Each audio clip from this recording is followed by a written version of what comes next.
replay, ça s'est passé sur Radio Antasia. Radio Antasia. Et oui les amis, mystère et magie réveillent l'enchanteur qui est au fond de toi. Et on vient donc de découvrir la musique donc de Michel Legrand, Peau d'âne, Les Trois Robes. Et ce n'est pas pour rien puisque là tout de suite, 11h15, nous sommes en compagnie d'Agnieszka pour sa chronique sur la magie des contes. Coucou Agnieszka. Coucou Alina. Oh merveilleux ma chérie. C'est merveilleux. Toujours quand tu es là ma pupuce. Alors donc tu vas nous parler de Peau d'âne ce matin. Eh oui, de Peau d'âne, il y a tellement de choses à dire sur ce conte. Ah là là, je me suis régalée et j'espère en tous les cas vous régaler aussi. Waouh! Alors avant qu'on commence, parce que là je vois Géraldine qui vient d'arriver sur le chat à qui on fait plein de gros bisous. Est-ce que tu savais que le 16 décembre c'était son anniversaire? Donc on en profite pour lui souhaiter un très joyeux anniversaire. Ah, eh bien écoute, très joyeux anniversaire Géraldine. En plus, elle fait partie vraiment des personnes qui me soutiennent énormément. Donc je l'embrasse très fort, je lui envoie plein de poussières de fée. Voilà, c'est fait, des poussières de fée. Donc, dis-nous tout sur Peau d'âne, parce que j'ai vu tes messages, mais après coup, ayant été assez surchargée cette semaine, j'ai cru comprendre que ça t'avait complètement émue. Oui, il y a des choses quand même à savoir sur ce conte et je vais vous en parler. Préparez votre thé dans une tasse à café et sans plus de discours. Eh bien, allumons cette chronique sur les contes de fées. Alors, bonjour à tous, chers amis enchanteurs. Il était une fois un conte féerique où le temps, la lune et le soleil font rayonner l'histoire d'une princesse royale. Nous allons partir dans le royaume des contes de fées où tous les ingrédients magiques sont réunis pour créer non seulement un conte éternel, mais aussi un film musical inoubliable de Jacques Demy avec la majestueuse musique de Michel Legrand et passer à travers le miroir de la fée des Lilas. Comme vous l'aurez compris, je vais vous parler de Peau d'âne. Alors, ouvrons le livre d'images d'antan, remontons le temps et dirigeons-nous dans le bureau de Charles Perrault, à Versailles. Nous sommes en 1694 lorsque cette histoire a vu le jour. L'histoire de Peau d'âne était très appréciée par Louis XIV. Et d'ailleurs, Louis XIV, enfant, se plaignait de ne plus pouvoir s'endormir en écoutant sa nourrice lui raconter le conte de Peau d'âne. Mais avant cela, il faut savoir que Charles Perrault s'est inspiré d'un conte italien intitulé L'ours, écrit par Giambattista Basile en 1635, donc 59 ans avant la version de Perrault. L'origine du conte vient d'un écrivain napolitain. Ce même écrivain dont s'est inspiré Charles Perrault pour La Belle au bois dormant, dont j'en avais déjà parlé. Oui, Il y a dans... Oui, c'est vrai, tu en avais déjà parlé, effectivement. Voilà. Mais là, cette version-là, elle est moins crue que celle qui était dans La Belle au bois dormant. Donc, dans cette version italienne, il y a beaucoup de similitudes avec la version de Perrault. Et tout commence ainsi. Se sentant sur le point de mourir, la reine Nardella fait promettre à son mari, le roi, de ne se remarier qu'à condition que ce soit avec une femme aussi belle qu'elle. Sinon, elle jure de le poursuivre de sa malédiction. La reine meurt, et comme le roi n'a qu'une fille et qu'il souhaite avoir un descendant mâle, il part en quête d'une nouvelle épouse. Après avoir passé en revue bon nombre de femmes, il réalise que sa fille, Prézosa, est en fait la seule à égaler la beauté de la reine sa mère. Le roi, lui, annonce son projet de l'épouser. La princesse Prézosia, en colère et désespérée, se retire dans sa chambre.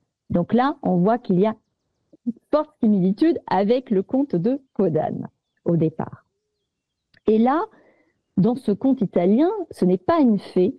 Là, c'est une vieille femme qui vient alors dans la chambre de la princesse et lui donne un petit morceau de bois magique qui, lorsque la jeune fille le met en bouche, à ce moment-là, eh bien, la princesse se transforme en ours.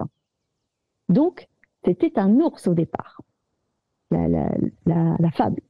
Donc, Quand son père la somme d'apporter le registre de mariage, la princesse utilise le bâtonnet magique et elle devient un ours. Elle effraie son père avant de prendre la fuite et se réfugie dans la forêt. Là, l'ours est découverte par un prince qui l'emmène dans son domaine et le prince veille à ce que cet ours ne manque de rien. De sa fenêtre, il peut l'observer à loisir. Il est en admiration totale devant ce splendide animal. Mais un jour, le prince surprend la princesse sous son apparence de jeune fille, car elle a ôté de sa bouche le bâtonnet magique, de façon à pouvoir se peigner les tresses. Là, on est complètement dans la métamorphose. Donc le prince est foudroyé par sa beauté, il descend comme un fou jusqu'au jardin, mais malheureusement, la princesse a remis le bâtonnet en bouche et elle est redevenue ours. Le prince ne comprend plus rien de ce qu'il a vu et tombe littéralement fou amoureux de la vision qu'il a eue. Cette vision hante ses nuits et il attrape la maladie d'amour. Sa mère lui demande ce qu'il désire et lui demande qu'on lui amène l'ours dans sa chambre pour être à son service. Donc tour à tour infirmière, cuisinière et femme de chambre attentionnée, l'ours fait tout ce qui lui est demandé, ce qui rend le prince encore plus amoureux et encore plus fou. Il prie sa mère de le laisser donner des baisers à l'animal, ce que la mère accepte. Et au moment où il embrasse l'ours, le bâtonnet tombe de la bouche de l'ours et la princesse redevient humaine. Voilà. Et à ce moment-là, eh bien, la princesse Présosia raconte son histoire et pour finir, après avoir reçu la bénédiction maternelle, le prince épouse la jeune fille. Voilà cette version italienne. Alors c'est vrai que, comme dit, alors c'était qui le disait? Je crois que c'était l'Amstramgram. Oui, c'est ça. Elle dit Belle au bois dormant vs Rebelle. C'est vrai que ça fait des liens. Mm. Oui. Et là c'est l'ours, hein, la différence dans cette version avec celle de Perrault. Déjà, c'est que la princesse devient un ours. Il n'y a pas de peau d'âne. La Fée du Lilas, la marraine de la princesse, c'est dans cette version une vieille femme qui donne un bâton magique à la princesse, qui la métamorphose en ours pour faire peur à son père. Et là, la princesse, elle se défend, elle attaque son père, le roi, par la force d'un ours. Et il faut savoir aussi que pendant le début du Moyen-Âge, l'ours est le roi des animaux, le héros des légendes issues des vieilles mythologies germaniques. Et l'ours a été considéré comme un double animal de l'homme, un symbole de puissance, de renouveau, du passage des saisons et même de royauté. Et en plus, l'ours fait également partie des animaux de pouvoir reliés à Yule, hein, pour info. Les enchanteurs. Donc, ceci explique cela. Et oui, mais nous allons venir parce qu'il y a eu une autre version après des frères Grimm. Ouh, là, c'est très intéressant parce que dans cette version, déjà, le personnage de la marraine la fée est complètement absente. Elle est absente. Et l'héroïne, la princesse, elle porte un manteau de 1000 fourrures. Et là, elle est différente. Et c'est la princesse qui trouve l'idée pour les 3 robes. Elle n'a pas besoin de personne. Là, elle va trouver. Et le manteau de fourrure, de toute fourrure, où elle va demander à son père de lui apporter toutes les fourrures des animaux du royaume. Enfin, c'est assez cruel, c'est même complètement cruel. Et les robes sont inversées dans la version de Grimm, car la première robe qu'elle va demander à son père, eh bien, c'est la robe dorée comme le soleil. Alors que dans le conte de Perrault, c'est en dernier. Et la deuxième robe qu'elle va demander est la robe argentée comme la lune. Et la dernière robe qu'elle va demander, c'est la robe brillante comme les étoiles. Ce ne sera pas la couleur du temps, ce sera la robe brillante comme les étoiles. Et il y a aussi dans la version de Grimm une ressemblance avec le conte de Cendrillon. Pourquoi? Puisque la jeune fille ira 3 fois au bal avec ses différentes robes pour séduire le prince. Et oui, en laissant à chaque fois, parce qu'en fait, quand elle s'enfuit de chez son père, elle est habillée de peau de 1000 fourrures. Et donc, un prince la met aux cuisines, il ne sait pas qui elle est, elle sert comme ça, elle fait partie des domestiques. Et elle, elle en profite quand le prince donne un bal pour venir à chaque fois avec sa robe et pour le séduire. Voilà, il ne sait pas qui elle est, il ne sait pas du tout le rapport. Et à chaque fois, elle fait tomber un objet royal dans la soupe du prince. Donc ça rappelle un peu la pantoufle de verre. Tu sais, tu laisses un indice. Tout à fait. Donc elle laisse un indice à chaque fois au prince. Voilà, donc c'était ça que je trouvais que c'était intéressant. Et par exemple, un petit extrait, voilà, la jeune fille alors s'enfuit dans la nuit après avoir rangé les 3 robes dans une coquille de noix et endossé le manteau de toute fourrure. Elle emporte 3 objets d'or, un anneau, un petit rouet et un petit dévidoir. Dévidoir, c'est un instrument dont on se sert pour dévider le fil d'un fuseau. Et voilà, parvenue au cœur d'une grande forêt, elle s'endort dans un arbre creux et le lendemain, un prince qui chassait la découvre pensant d'abord que c'était un animal inconnu. Voilà. Mais il l'amène avec elle et dans le château où elle fait la cuisine. Voilà.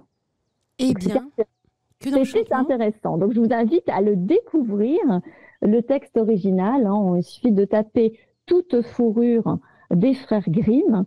Et là, vous allez voir tout le conte. Il est vraiment magique aussi. Très, très beau aussi. Donc, justement, il y a l'anneau comme symbole qui veut dire fidélité, engagement, attachement. Le rouet, qu'on retrouve aussi beaucoup dans les contes, parce que le rouet, il incarne souvent un pivot autour duquel se construit une histoire, tel que dans le conte de La Belle au bois dormant, où il représente un passage vers une autre étape de vie. Et le petit dévidoir qui représente aussi le temps. Voilà. Pour la petite anecdote autour du conte de Grimm. Mais commençons par l'histoire, évidemment, que nous connaissons, celle de Charles Perrault, et nous allons voir aussi que le film de Jacques Demy de 1970 est assez fidèle à l'ouvrage de Perrault. Donc l'histoire... Oui. Oui, je disais, d'accord, ok. D'accord. Donc l'histoire commence avec « Il était une fois un roi si grand, si aimé de ses peuples, si respecté de tous ses voisins et de ses alliés, qu'on pouvait dire qu'il était le plus heureux de tous les monarques. Son bonheur était encore confirmé par le choix qu'il avait fait d'une princesse aussi belle que vertueuse, et ses heureux époux vivaient dans une union parfaite. De leur mariage était née une fille douée de tant de grâce et de charme qu'il ne regrettait pas de n'avoir pas une plus grande lignée. La magnificence, le goût de l'abondance régnaient dans son palais. Les ministres étaient sages et habiles. Oh, quelle chance! Les courtisans vertueux et attachés, les domestiques fidèles et laborieux, les écuries vastes et remplies des plus beaux chevaux du monde. Mais ce qui étonnait les étrangers qui venaient admirer ces belles écuries, c'est de trouver un maître âne que le roi aimait particulièrement. Cet âne étalait de longues et grandes oreilles. Ce n'était pas par fantaisie, mais avec raison, que le roi lui avait donné une place particulière et distinguée. Les vertus de ce rare animal méritaient cette distinction, puisque la nature l'avait formé si extraordinaire que sa litière, au lieu d'être malpropre, était couverte tous les matins avec profusion de beaux écus au soleil et de louis d'or de toute espèce qu'on allait recueillir à son réveil. Alors déjà, je vais vous parler du maître âne, de l'âne. Que signifie l'âne spirituellement et au niveau symbole? Alors si l'âne est votre animal totem, vous êtes probablement quelqu'un qui se trouve en première ligne dans n'importe quelle situation. Voilà, soit dit en passant. Quelle que soit votre profession, votre personnalité, l'âne est celle d'une âme bienveillante qui trouve de la joie à aider les autres. C'est pourquoi l'âne aide le roi, avec ses torts, à être toujours dans l'abondance, pour que son royaume soit dans la paix où règne le bonheur de son peuple. Donc, la signification symbolique de l'âne aussi, intimement uni aux eaux, des sources, des fontaines, des fleuves, même de la mer. Il est un génie des eaux qui donne la vie et la mort. Malheureusement, il sera sacrifié pour sauver l'honneur de la princesse, l'infante, pour qu'elle puisse échapper à son père. Alors, notre tendance à considérer les ânes comme des animaux têtus et stupides, hein, ça c'est une mauvaise rumeur parce que ils font partie des animaux les plus intelligents que vous puissiez garder dans une ferme. Voilà. C'est quiconque les a observés de près peut témoigner de leur intelligence, de leur sensibilité et de leur esprit joueur. Et moi-même, j'ai pu constater cet été, lors d'un shooting photo, avec un âne qui s'appelle Groseille, d'une amie qui a justement un ranch d'ânes et qui fait un élevage d'ânes. Et j'ai pu constater, voilà, cet âne qui s'appelle Groseille et qu'on a pu voir avec. Oui. Oui. D'ailleurs, les photos étaient magnifiques, vraiment. Oui, bah c'est mon amie Marie Calu qui m'a fait les photos et justement, c'est elle qui m'a présenté Solène qui avait tous ces ânes. Et c'était particulier parce que Solène, elle m'a dit, tu sais, elle a au moins une dizaine d'ânes, hein, et elle m'a dit, tu sais, avant de faire le shooting photo, eh bien, je vais t'amener dans la forêt, c'était sous une châtaignieraie, et tu vas choisir ton âne. Et lui, il va te choisir. Et quand je suis arrivée, parce qu'il y avait plein d'ânes, je dis voilà, mais c'était Groseille. Alors lui, voilà, c'est magnifique. Vraiment, en plus, il ressemblait, mais étrangement, à l'âne que j'avais dessiné justement dans le conte de Podane, que j'ai fait ma version du conte animé. Et vraiment, il y a une superbe alchimie entre nous. Et les ânes sont vraiment adorables. C'est câlin, c'est doux, c'est fidèle, même avec les autres ânes. Voilà. C'était la petite parenthèse. Voilà, les rencontres avec les animaux sont toujours très très magiques, hein. Vraiment. Ah oui, complètement. Donc, on va parler aussi du film de Jacques Demy, parce que vraiment, comme je dis, c'est vraiment très fidèle au conte de Charles Perrault. Donc, le film de Jacques Demy, c'est une comédie musicale de 1970. Donc, le tournage de Podane démarre le 1er juin 1970. Alors, dans plusieurs châteaux, il y a le château de Chambord, il y a le château du Plessis-Bourré, mais aussi pour la scène finale, il y a le château de Pierrefonds en Picardie.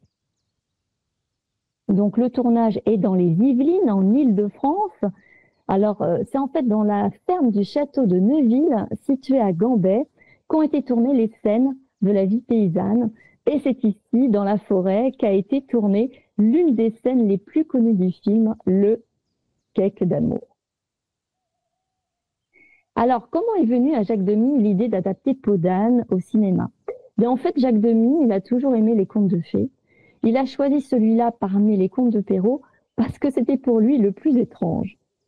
Tout simplement. Je trouvais que c'était très bizarre, ce père qui veut épouser cette fille, qui s'obstine comme ça, qui se cache, elle se cache dans une peau d'âne.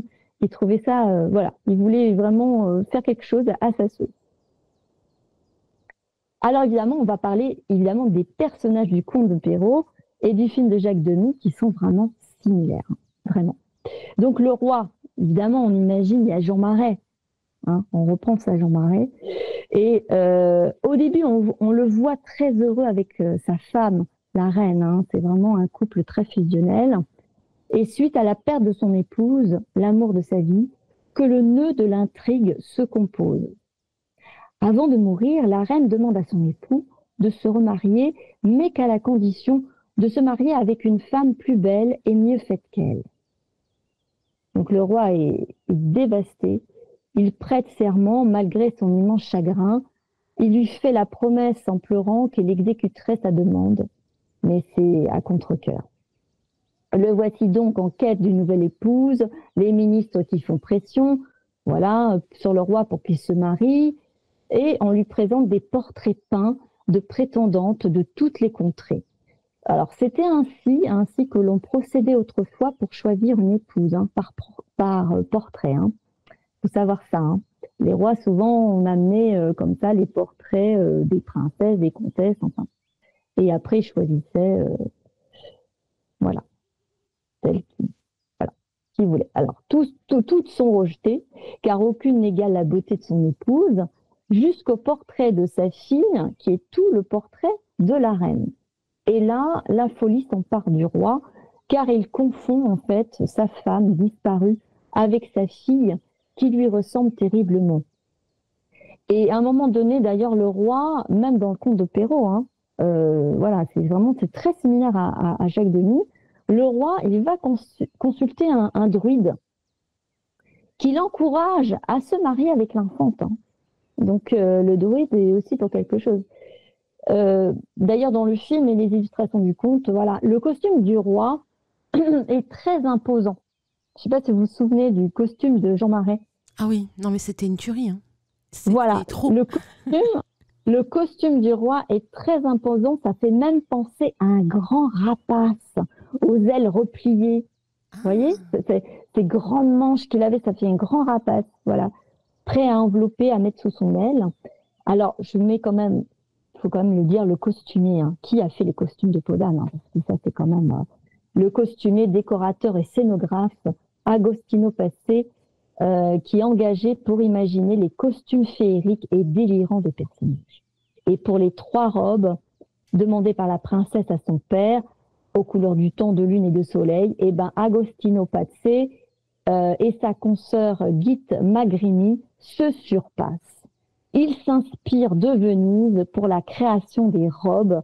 Et elles ont été fabriquées en Italie. Ils s'inspirent beaucoup de Venise. D'ailleurs, quand on les voit, les robes, elles ont tout à fait l'allure de cette majesté, quoi. Donc le roi, il passe du protagoniste à l'antagoniste. Voilà. À la fin, mais quand même à la fin, le roi est invité au mariage de sa fille et il se rend compte de son erreur et demande pardon à sa fille lorsqu'elle épouse le prince. Il lui donne la bénédiction pour son mariage et sa nouvelle vie de reine. C'est que dans la version de Charles Perrault que le père reprend ses esprits, à la fin, et dans le film de Jacques Demy. Donc la princesse Podane, on se rappelle tous de Catherine Deneuve, blonde aux yeux bleus, dans le conte de Charles Perrault, à la peau blanche comme la neige, aux joues roses. Ce personnage est le personnage central du conte dont on suit l'aventure. Elle possède une double identité avec une symbolique forte. Avec l'aide de sa marraine, la fée des Lilas, elle va demander à son père 3 robes impossibles à réaliser et le sacrifice de l'âne pour que son père arrête son projet de mariage. Alors, il faut savoir que la robe couleur du temps, la merveilleuse robe couleur du temps, je ne sais pas si vous vous rappelez, mais les effets spéciaux, les effets spéciaux dans le film sont juste extraordinaires pour cette robe. Magnifique. De tout d'ailleurs, à chaque fois que Catherine Deneuve met la robe, il y a une espèce de lumière, de scintillant féerique. Donc la robe couleur du temps, il faut savoir qu'au XVIIe siècle, on employait cette expression pour parler d'un vêtement peint avec la couleur du ciel, soit la couleur bleue, qui était synonyme de pureté. Et par la suite, son sens a évolué pour désigner une couleur indéfinissable, aussi fluctuante que les éléments. Et en fait, le ciel avec les nuages blancs, c'est comme dans un rêve. Et c'est vrai que cette robe, elle est comme dans un rêve. On est comme dans un rêve quand on la voit dedans. Alors après, évidemment, il y a la robe couleur de lune, l'argent, couleur argent. Voilà, l'argent est la couleur de la lune, donc il représente donc la sensibilité, la versatilité, le raffinement, la rondeur de la lune dans le costume. On voit tous les petits ronds qu'il y a si vous revoyez le film, regardez bien les petits détails des robes. Et on voit cette lumière de la lune qui émane, voilà, cette lumière particulière que l'on retrouve dans le film de Jacques Demy lorsque la princesse se présente au roi. D'ailleurs, le roi même, il est stupéfait. La robe est éblouissante et elle éveille les passions et les enchantements. Et oui, la robe couleur de lune, c'est ça qu'elle symbolise, la passion et les enchantements. Ensuite vient la robe couleur de soleil. Elle représente la divinité, l'éclat de l'astre. qui représente les poussières de fée. Elle fait briller les cœurs, c'est l'envoûtement à celui qui la regarde. D'ailleurs, le prince est devenu fou amoureux lorsqu'il vit la princesse avec cette robe pour la première fois. Alors, il faut savoir aussi une chose, les costumes du film sont certes sublimes, mais d'une lourdeur incroyable parce que Catherine Deneuve avait beaucoup de mal à se déplacer avec. Il lui fallait entre les prises un tabouret pour qu'elle puisse s'asseoir. Tellement que c'était imposant. C'est vrai que ça doit pas être évident à se déplacer avec ces jolies robes. Elles sont très très belles, hein, mais c'est comme lui. Hein. Quand tu regardes son costume, c'est très très lourd. Très très lourd. Hein. Vous voyez, d'ailleurs, quand on voit la qualité du costume, même quand on voit dans des photos, hein, sur Internet, vous pouvez le voir hein, en photo les costumes, on voit la qualité, l'épaisseur du costume. Je vous assure, à porter, ça doit être plusieurs kilos. Hein. C'est plusieurs kilos qu'elle porte. Alors, en plus, si elle avait des rajouts dans les cheveux, je te raconte pas, ça devait être très lourd. Hein. Donc, princesse aux cheveux d'or, à la voix cristalline et de beauté sans pareil, qui se métamorphose, voilà, en souillon, habillée d'une peau répugnante, avec un visage sale couverte de terre, la scène de la recette du cake d'amour synthétise ces deux facettes avec le dialogue. Obligée de fuir, victime qui se demande quel crime elle a commis, la princesse va résoudre le problème familial et découvrir l'amour autorisé avec le prince, qui fera d'elle une adulte et vivra ainsi un conte de fées charmant. On retrouve aussi dans le conte le harcèlement. Parce que lorsqu'elle est couverte de sa peau d'âne, elle est harcelée par les gens de la ferme qui la méprisent, l'insultent de sa différence. Là, on voit l'image du harcèlement. Les gens qui vous montrent du doigt, qui répandent des rumeurs pour détruire l'image de la jeune femme, la réduire à néant. Alors, évidemment, elle porte la robe couleur de soleil lorsque le prince la voit pour la première fois dans sa cabane. Et la princesse porte dans le conte de Perrault, eh bien, oui, elle porte pour la première fois la robe de soleil aussi également dans le conte de Perrault, mais par contre, lorsqu'elle fait le fameux gâteau pour le prince, eh bien, dans le conte de Perrault, elle ne porte pas la robe couleur du soleil. Et là, ça a été un choc. Quand j'ai lu ça, elle porte la robe d'argent. Donc, la robe couleur de lune, pour qu'elle puisse faire le gâteau. Et le gâteau n'est pas un gâteau dans le conte de Charles Perrault, parce que c'est une galette qui fait référence à la galette des rois. Là, tu nous apprends un truc. Oui. Encore. Oui, oui. Énorme. Et oui, et c'est là que je me dis, oh là là là là là. Voilà, je lis un petit peu le texte original juste pour vous montrer que c'est bien ça. Elle s'enferma dans sa chambre, jeta sa vilaine peau, se décrassa le visage et les mains, se coiffa de ses blonds cheveux, mit un beau corset d'argent brillant, sa robe argentée, et se mit à faire le gâteau tant désiré. Elle prit de la pure farine, des œufs et du beurre bien frais. En travaillant, soit de dessin ou autrement, une bague qu'elle avait au doigt tomba dans la pâte, s'y mêla, et dès que le gâteau fut cuit, s'affublant de son horrible peau, elle donna le gâteau à l'officier, à qui elle demande des nouvelles du prince. Mais cet homme, ne daignant pas lui répondre, courut chez le prince lui porter ce gâteau. D'ailleurs, voilà, le fameux gâteau. Et voilà, c'était vraiment la robe couleur de lune dans le conte de Perrault. D'accord. Tu nous transmets des infos de malade, en fait, hein, vraiment. Mais écoute, en tous les cas, bon, Jacques Demy a décidé de garder la robe couleur soleil. C'est vrai que je trouve que pour faire le gâteau, il valait mieux qu'elle fasse avec la couleur de soleil. Parce que vous vous rappelez, la robe de Catherine Deneuve, la robe couleur de lune, rappelez-vous ce grand col qu'elle avait. Elle était celle-là hyper imposante et je pense que pour faire le gâteau, ça va être un peu compliqué, quoi. Je pense. Alors, en plus, ce passage où justement elle fait le gâteau, elle chante, ça nous fait vraiment penser à de la magie, de la Kitchen Witch, hein, vraiment. à gogo, hein, de chanter comme ça, de faire des incantations, de parler aux aliments, d'expliquer. Enfin, je trouve qu'il y a vraiment une énergie autour de la magie qui est très présente dans ce film notamment. Mais oui, et c'est ça. Et par exemple, le gâteau, bah oui, ce fameux gâteau avec la fameuse scène qu'on connaît tous, hein, le cake d'amour. Mm. Alors, on pense que c'est Catherine Deneuve qui chante, et malheureusement, bah non, ce n'est pas Catherine Deneuve qui chante, c'est Anne Germain. Pourtant, elle ressemble vachement à sa voix, hein. Eh bien non, Jacques Demy ne voulait pas que Catherine Deneuve chante parce que voilà, il pensait que voilà. Enfin, bref, après, Parce que tu sais, Catherine Deneuve a fait donc la comédie musicale, elle en a fait plein, mais Les Demoiselles de Rochefort. Oui, eh bien ce n'est pas sa voix. D'accord, moi je suis choquée là par contre. Ah oui, non, mais c'est Anne Germain. Bah, tu vérifies, mais je te c'est crois, Anne Germain qui chante et qui prête sa voix pour le célèbre gâteau du cake d'amour. Et même Jacques Perrin qui fait le prince dans Peau d'âne, c'est doublé. Alors je sais plus, c'est Jacques Révaux, je crois. Voilà, ils sont tous doublés. Hein. Tous les acteurs, c'est un chanteur ou une chanteuse qui prête leur voix. Et voilà. d'ailleurs, au passage, j'adore ce duo hein, avec Jacques Perrin et la princesse. Moi, je me souviens plus de son nom. Bah, en fait, tu sais, dans le conte, elle n'a pas de nom. Non, je te parle de la Catherine Deneuve. De l'actrice. Catherine Deneuve, d'accord. Ils font un superbe duo à l'écran et déjà dans Les Demoiselles de Rochefort, ils étaient magnifiques, hein, tous les deux. Oui, ah oui, complètement.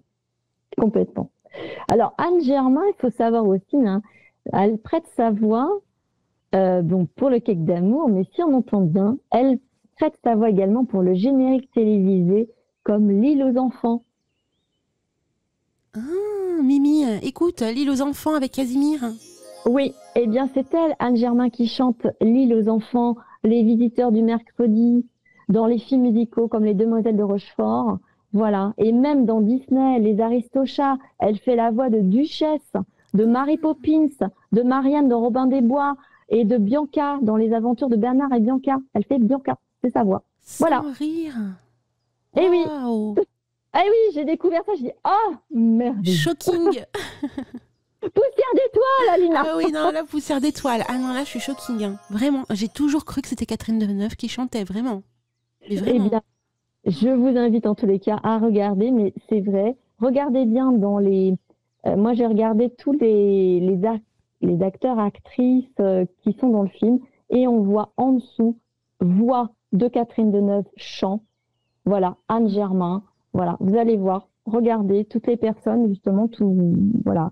Pour Jacques Perrin, c'est pareil. Comme dit l'Amstramgram sur le chat, Anne Germain, la queen des étoiles. C'est vrai.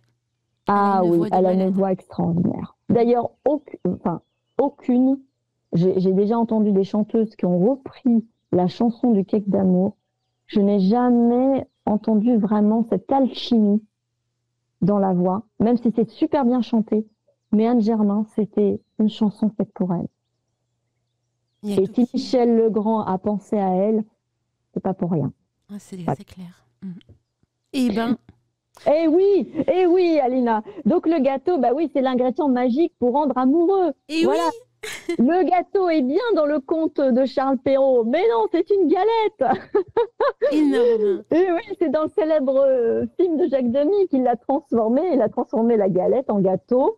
Voilà, devenu célèbre, le cake d'amour, hein, avec Jacques Demy et Michel Legrand qui étaient très très complices. Hein.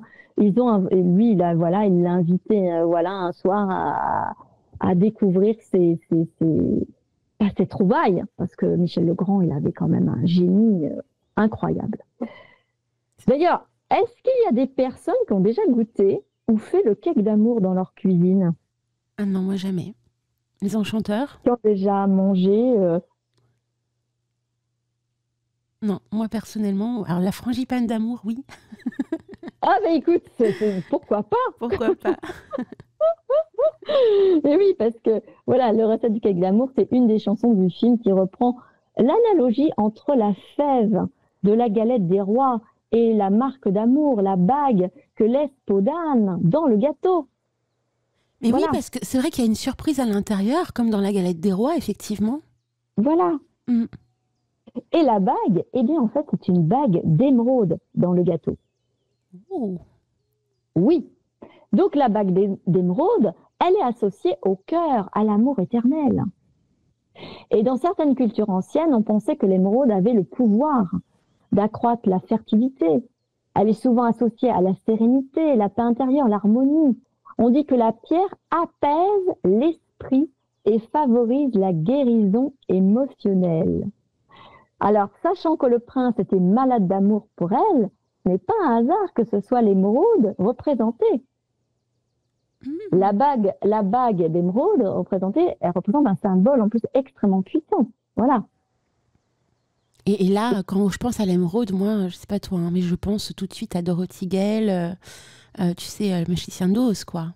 Ah oui. Total, hein. Oui. Donc, j'avais une question à te poser, parce qu'en début de chronique, tu nous as expliqué effectivement que dans l'une des versions, en fait, c'est pas la fée qui propose effectivement de créer 3 robes, Oui. mais c'est la princesse. Et je me suis posé la question, en t'écoutant, je me suis dit, mais en fin de compte, est-ce que symboliquement, on ne nous dirait pas qu'en fin de compte, la princesse et la fée sont les deux et mêmes personnes? Oui, je pense oui, parce qu'elle met quand même c'est très très bien ce que tu me dis. C'est formidable. Voilà. C'est vrai parce qu'à un moment donné, elle dit qu'elle met ses 3 robes dans une coquille de noix. Déjà énorme, dans une coquille de noix, comment arriver à... Bon, là Voilà. c'est Mary Poppins, hein, on est d'accord les amis? Voilà, il y a le petit côté Mary Poppins. Donc, c'est vrai qu'elle a un côté quand même magique, quand même, la princesse. Oui. Mettre des grandes robes comme ça dans une coquille de noix, non, il faut être une fée pour faire ça. On est d'accord. Mais c'est tout à fait ça, oui, oui. C'est bien d'avoir... Ça m'a sauté à l'oreille, vraiment. Ah, tu as eu raison. Sans rire. Et après, effectivement, on peut visuellement avoir la représentation de la fée qui se dédouble d'elle et en fin de compte qui lui donne des conseils très avisés, notamment, pour qu'elle puisse suivre son chemin de manière plus belle, quoi, que d'épouser son père. Oui. Et je pense qu'elle a été peut-être moitié fée, hein, mais elle a été initiée certainement par les fées. Moi, de mon point de vue aussi. Ou comme tu dis, sa maman était peut-être une fée. Parce qu'on n'en parle pas de sa mère. Hein. Mais oui, hein, tu sais, dans les contes, hein, souvent les fées avec les humains, des fois, même les rois ou autres, ils ne savaient même pas qu'ils avaient épousé une fée. Hein. Voilà. Donc aussi, il y a aussi un autre objet hein, qu'on retrouve dans Peau d'âne. Eh bien, c'est le miroir, fameux miroir, qu'on retrouve dans Blanche-Neige et la Belle et la Bête. Oh oui. C'est un symbolisme énorme, ce voyage entre deux mondes, déjà de base. Hein. Ah oui, mais complètement. Donc le miroir dans ce conte, il représente, c'est le symbole de la... Le miroir, déjà, c'est le symbole de la vérité. Hein. Il permet de se voir tel que l'on est, il ne ment pas. Il est la révélation de vérité. Alors il met en avant sans cacher les défauts, les qualités de la personne qui se regarde dedans. Et c'est aussi un instrument de beauté et de séduction, notamment dans ce conte, lorsque la princesse est dans la cabane avec sa robe couleur de soleil et elle joue avec la lumière du soleil et le miroir.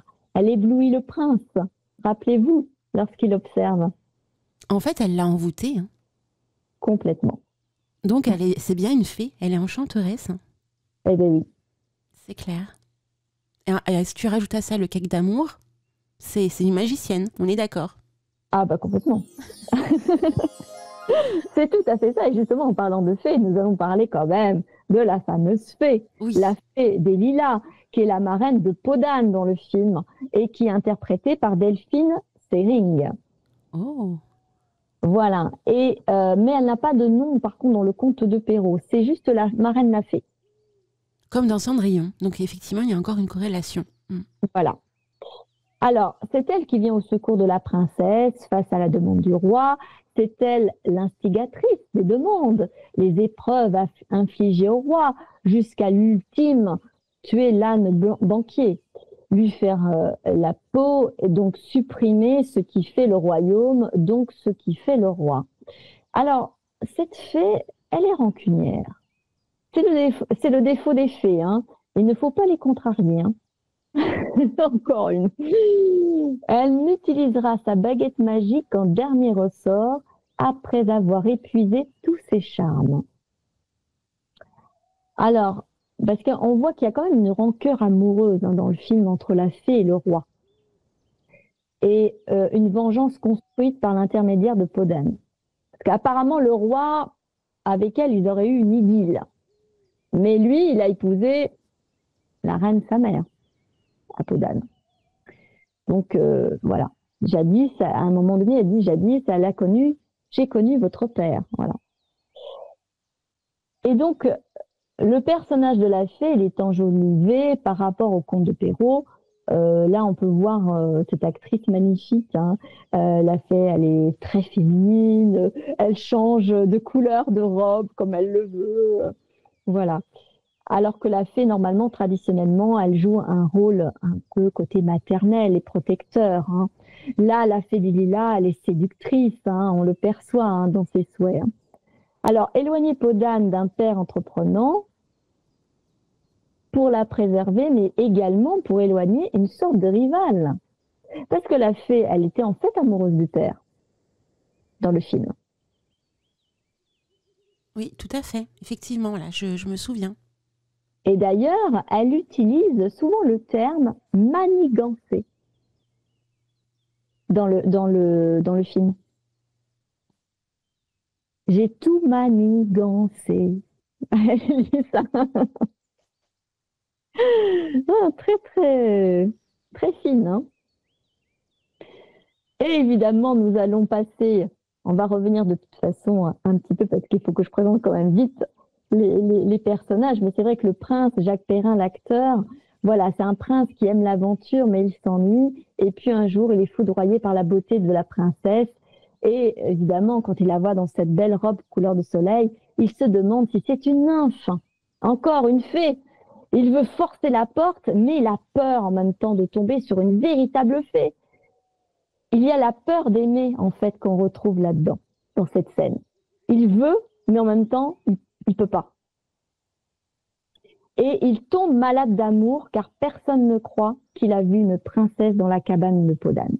Et on se moque de lui. Et là, tu perçois bien aussi autre chose quand je t'écoute, l'analyse à fond. Vas-y, Alina. En fait, on a même la sensation que peu importe en fin de compte le lieu où cette princesse ira, même en peau d'âne, même en étant mal fagotée, en ayant une famille X ou Y des plus basses, hein, au niveau de l'époque, il y a toujours cette fée, cette princesse, cette noblesse du cœur qui reste ancrée en elle. Et que, si ça se trouve, le prince, ce qu'il a vu, réellement vu, c'est la beauté de son âme, en fait. Tout à fait, oui. Tu vois ? Parce que quand même, le passage où elle est dans la cabane, elle n'est pas des plus lumineuses, hein, on est d'accord. Bon, elle se transforme quand elle crée le gâteau, mais quand même, elle est quand même dans un lieu qui n'a rien à voir avec le château. Un lieu magique. Tu sais que ce qui s'est passé pendant le tournage de Podane avec Jacques Demy, il y a eu des choses un peu magiques qui s'est passé. Ah oui? Oui.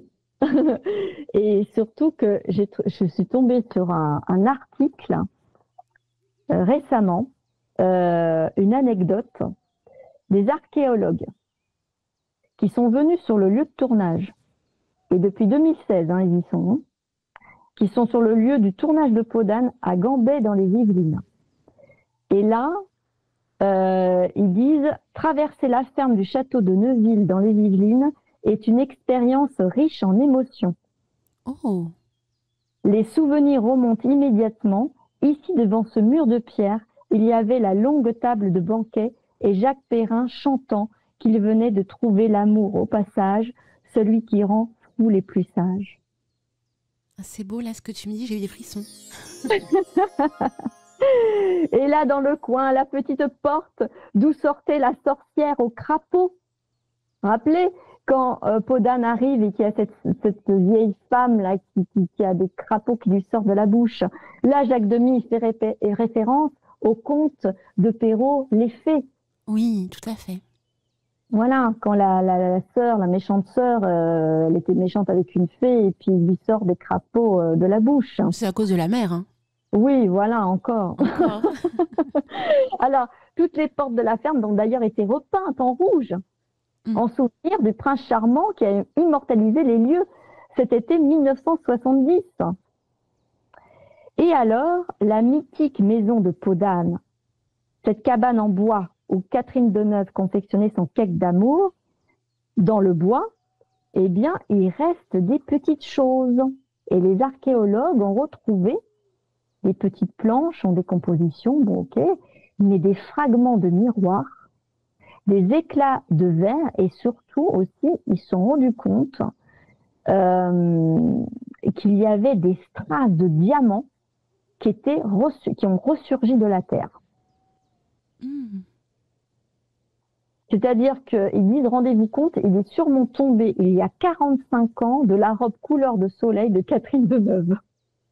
Ah oui, parce qu'effectivement, ce type de choses dans le lieu dit, ça ne peut pas exister, sauf si effectivement il y a des objets, choses comme ça, du moment où il y a eu justement le tournage. Donc c'est un trésor en fait. Oui, tout à fait. Et justement, les archéologues qui étaient là, en fait, c'est parce qu'ils sont très passionnés par le film de Peau d'Âne. Waouh. Pour ça, ils sont venus, mais même, ils ont trouvé des éléments quand même qui n'étaient pas forcément du conte. Et qui étaient vraiment enfouis dans la terre, qui n'étaient pas forcément quelque chose, un textile. C'est assez étrange. C'est étrange. En tout cas, mais non, je ne le pense pas parce que tu sais, quand tu joues des scènes de contes de fées, et moi je l'ai déjà vécu quand j'avais été au château de Félière, et que tu te mets complètement dans l'univers du conte, que tu es dans l'univers de la nature, et que vraiment tu es dans cet esprit-là, mais tu as les éléments de la nature qui viennent à toi. Le vent, les feuilles, qui tournent autour de toi à un moment donné. Tellement que c'est... on s'aperçoit qu'on a vraiment un côté tous magique. On peut être magique. Et on est tous magiques. Tu as tout à fait raison. Mais vraiment. Je profite pour rebondir. Il y a Géraldine qui envoie plein de beaux messages pour toi, si tu veux aller les voir. Enfin, vraiment, c'est magnifique ce qu'elle dit. Merveilleux. Merci Agnieszka pour tes merveilleuses chroniques. C'est passionnant et je découvre tellement de choses. Merci Agnieszka. Vraiment, enfin, on a plein de retours très positifs, Agnieszka, franchement. Écoute, ça me fait énormément plaisir. Voilà, parce que c'est en plus un conte que j'aime énormément aussi. Et que voilà, voilà. C'était mon cadeau de Noël. Et oui, c'est un très beau cadeau de Noël, les enchanteurs. Moi, je vous le dis, vraiment. Oui, parce que il faut savoir aussi, parce qu'il y a quand même, il faut savoir aussi dans les couleurs qui sont dans le film de Jacques Demy. Je ne sais pas si vous avez remarqué, qui représentent aussi les couleurs qu'on retrouve dans le conte de Perrault. Il y a les couleurs, vous avez vu les couleurs? Par exemple, le roi de la princesse Peau d'Âne, ils sont tous en bleu. Ils ont tous leur visage bleu. Par exemple, les valets et autres, c'est le château bleu. Alors que le château du prince, c'est le château rouge. Et il faut savoir que les couleurs, c'était des couleurs aussi royales. La couleur bleu roi, j'en reviens toujours à ça. Voilà. Tout à fait. Eh bien, que de beauté. Il y a Steph, à qui on fait plein de gros bisous au passage, qui nous dit faut repasser l'émission le 24, Alina, trop magique, ces rubriques autour des contes de fées. Alors, c'est vrai que le 24 décembre, après-midi et soir, on a déjà énormément de contenu. Par contre, pour le 25, effectivement, on passera, Agnieszka, tes chroniques autour de la magie des contes. Oh, merveilleux. Et oui. Parce que le 25 aussi, c'est aussi magique que le 24, les amis. Donc oui, notamment Peau d'Âne. Alors, je voulais juste aussi faire un petit clin d'œil aussi, toujours, dans Jacques Demy. Parce qu'il a quand même, si vous regardez bien, dans le film, vous allez être là, la prochaine fois vous allez voir Podane, vous allez regarder avec une loupe. Eh bien, le père, par exemple, du prince, il a une barbe fleurie. Je ne sais pas si vous avez remarqué. Eh bien, ça fait référence à Charlemagne, l'empereur à la barbe fleurie. Et au début du conte, lorsqu'il y a la défunte, malheureusement, la défunte mère qui est dans un cercueil, qu'on voit voilà, qui défile, on voit en fait, Jacques Demy fait référence au cercueil de verre de Blanche-Neige des frères Grimm, destiné dans le film à la mère défunte de l'héroïne et à la fée des Lilas. Voilà. D'accord. Donc ça signifie que dans ce conte-là, on a à la fois Podane, oui, bien sûr, mais on a à la fois Cendrillon, Blanche-Neige, oui. Rebelle, oui. La Belle au bois dormant. Oui. C'est énorme. Ah bah oui, c'est énorme. C'est complètement énorme. Parce que la fée des Lilas, par exemple, la fée des Lilas aussi, c'est repris dans un ballet de Tchaïkovski aussi. Il y a la fée des Lilas qu'on retrouve dans La Belle au bois dormant. Voilà. Alors, j'ai encore pas dépoussiéré La Belle au bois dormant de mon côté. C'est prévu. Mais c'est vrai que ce conte aussi est assez dingue. Ah oui. Et c'est vrai que les apparences sont trompeuses. Hein. Et avant de se moquer d'une personne, hein, eh bien, voilà, balayons nos propres défauts. Je parle de la pauvre Podane parce que la jeune femme, quand même, elle a été très, très moquée quand elle avait son apparence. Avec sa peau de bête. Tu te rends compte, là aussi, hein, on voit bien la corrélation au niveau symbolique, physique, de ce que pourrait représenter une personne. Alors qu'au fond de son cœur, elle a cette beauté, elle a cette bonté naturelle. Mais il suffit que physiquement, elle soit différente pour qu'on puisse bien la malmener, la rendre plus bactère, alors qu'en fin de compte, au fond de son cœur, elle est bien ce qu'elle est. Elle est une étoile. Eh oui. Et c'est vrai que je finirai sur la conclusion du conte quand même, que j'adore. Charles Perrault a dit « Le conte est difficile à croire, mais tant que dans le monde, on aura des enfants, des mères et des mères grands, on en gardera la mémoire. » C'est très beau. Voilà. Et si vous voulez, je peux vous donner aussi la recette du cake d'amour. Oh oui. Eh oui. Alors si vous avez de quoi noter, hein. Alors comme disait Julia, je crois que c'est Julia qui le disait dans le chat, elle n'a pas la jatte plate. Moi, je ne sais même pas ce que c'est la jatte plate. Ben, ça fait c'est comme une sorte de, alors c'est une sorte d'assiette en fait, mais qui est très plate, qui est très grande. D'accord. Ben, j'apprends encore quelque chose ce matin. Simplifié. Mais elle est un petit peu relevée au niveau du bord, en fait. Mais elle est grande. Parce qu'en fait, à l'époque, il faut bien dire, hein, l'assiette, ça pouvait être ressemblé par une jatte. Ils devaient remplacer par ça. Ils avaient leur dialogue. Hein. Alors, si vous avez de quoi noter, eh bien, pour le cake d'amour, on peut le retrouver d'ailleurs hein, sur Internet. Hein. Bon, là, la fée des Lilas va peut-être le dire. Là. Voilà, il suffit de 150 g de farine, de 4 œufs frais moyens, d'un bol de lait entier, de 175 g de beurre ramolli, 150 g de sucre, un sachet de levure, une cuillère à soupe de miel et du beurre pour le moule.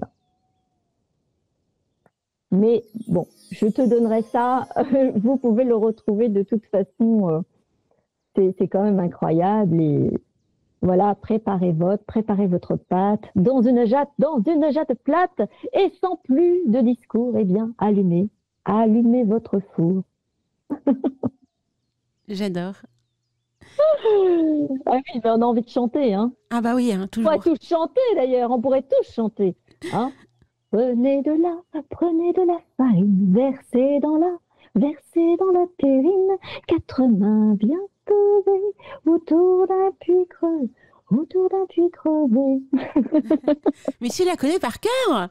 Ah, écoute, je l'ai déjà chanté Oui. en 2018. Ah, lors de tes concerts, Oui, de tes je l'ai prestations. déjà chanté, oui. D'accord, bah, c'est pour ça. Et oui, et ça reste dans le cœur. Ça reste dans le cœur parce que c'est vrai qu'il faut vraiment avoir la voix très, comment dire, pas Aiguë. avoir des problèmes de gorge, Mm. parce qu'elle est très dans l'aigu à un moment donné. Ça monte et voilà. Un petit peu de miel, ça éclaircit la voix. Oui, Je dis du ça, je dis miel, rien. du citron, du thym aussi. On m'a dit aussi le thé vert. Il paraît que le thé vert est excellent pour les cordes vocales. Waouh. Oui, Je ne je savais l'ai pas. appris par un monsieur chanteur d'opéra qui m'avait donné ce conseil. D'accord. Eh bien, écoute, ma très chère Agnieszka, encore un énorme merci pour cette jolie chronique autour de la magie des contes. L'année prochaine, donc en janvier, les amis, c'est dans pas longtemps. Tu as déjà prévu un petit conte enchanteur?